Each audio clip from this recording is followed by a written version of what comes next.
আসসালামু আলাইকুম, স্বাগতম মাই ক্রিকেট ওপিনিয়নে আরো একবার। আজকে আমাদের আলোচনার বিষয়বস্তু হচ্ছে ভারত সিরিজে বাংলাদেশের সম্ভাবনা কতটুকু, ভারতের সাথে বাংলাদেশের ভালো খেলার পসিবিলিটি কতটুকু।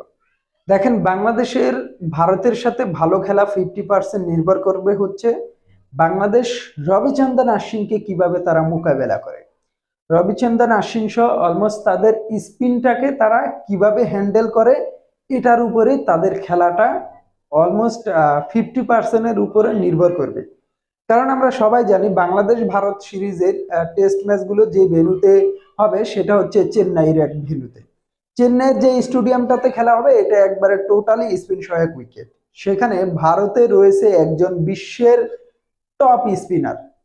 রবিচন্দ্রন আশ্বিন এমন একজন বোলার, তিনি যে কোনো সিচুয়েশনে যে কোনো হ্যান্ডেলে ম্যাচের মোড় ঘুরিয়ে দিতে পারেন। এই মুহূর্তে আপনি যদি বিশ্বের টেস্টে টপ স্পিনারের কথা আপনি বলেন, অফ স্পিনার, সেটা এক নম্বরে অবশ্যই রবিচন্দ্রন আশ্বিন। এই রবিচন্দ্রন আশ্বিনকে বাংলাদেশ যদি খুব ভালোভাবে হ্যান্ডেল করতে পারে এবং তাদের আদার্স কিছু স্পিনার আছে, তাহলে এই টেস্টে বাংলাদেশ 50% এগিয়ে যাবে। কারণ আমরা জানি এই রবিচন্দ্রন আশ্বিন এমন একজন বোলার যে কিনা যে কোনো মুহূর্তে যে কোনো সময় ম্যাচের মোড় ঘুরিয়ে দিতে পারে।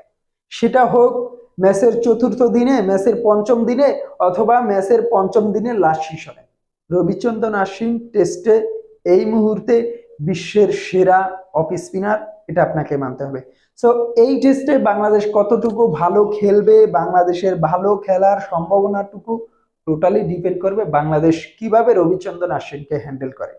যদি বাংলাদেশ রবিচন্দ্রন আশ্বিনের পরীক্ষায় তারা উতরে যায়, তাহলে ইনশাল্লাহ এই টেস্টে বাংলাদেশ ভালো কিছু করবে, এটা আমরা আশা করতে পারি। তো দেখা যাক, আমরা একটা ফাইটিং ম্যাচ দেখার অপেক্ষায় আছি, ফাটাফাটি একটা সিরিজ দেখার অপেক্ষায় আছি।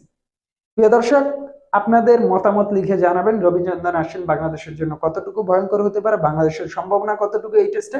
আপনারা আপনাদের মূল্যবান মতামতটুকু কমেন্ট বক্সে জানাবেন।